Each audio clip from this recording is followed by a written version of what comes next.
Hello, this is Paul Milligan from InAVate EMEA. We're here at InfoComm Middle East 2015. I'm joined today by Chicco from Shure.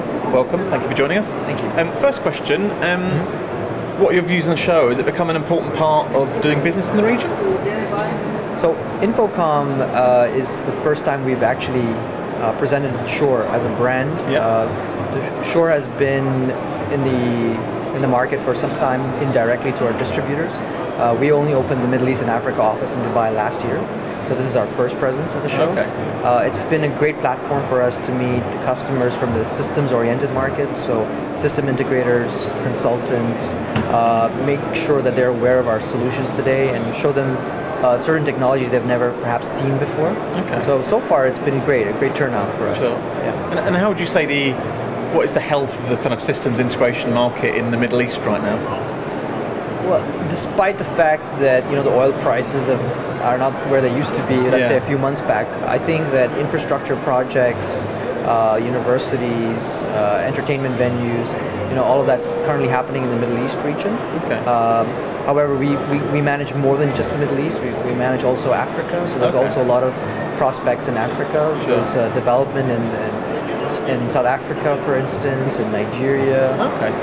So I think it's a very promising market. And you've seen a range of projects. You mentioned, like theme parks, but also education. It's spread all over, yeah? Correct, that's right. So a lot of infrastructure projects, either that support the social system, so museums, universities, or the tourism business, so hotels, theme parks, etc.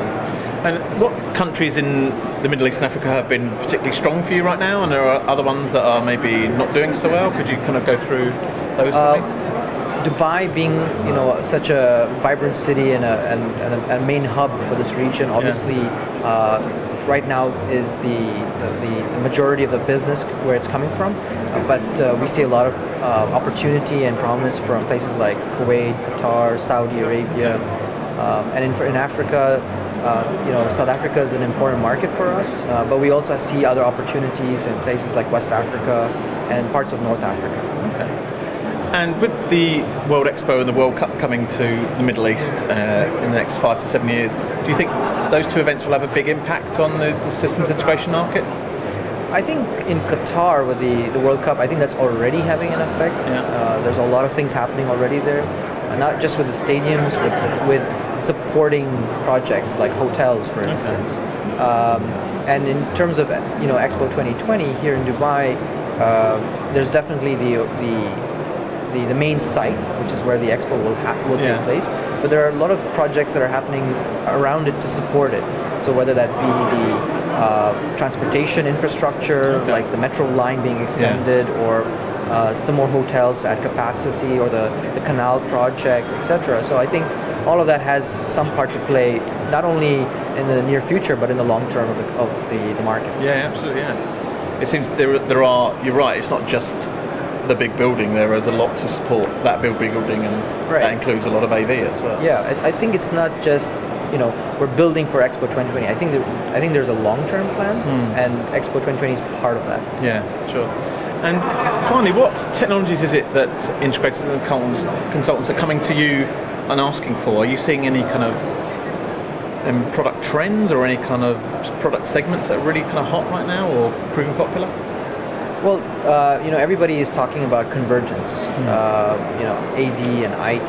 Sure. So we're seeing that a lot of the discussions are led by perhaps not the usual AV manager, but more of an IT manager, where they're looking for solutions at scale that are remotely managed, which allow them to take care of, let's say, overheads, costs, running costs.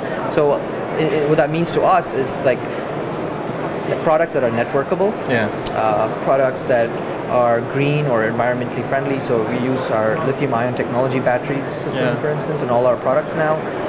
So there's a huge cost saving for not necessarily for the integrator, but for the end user. So they need to consider not just the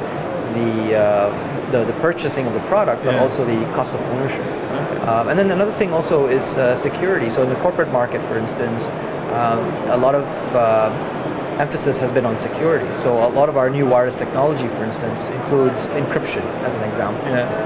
Okay. That's superb. Thank you, Chicco. Yeah. Thanks for your time. Thank you very much.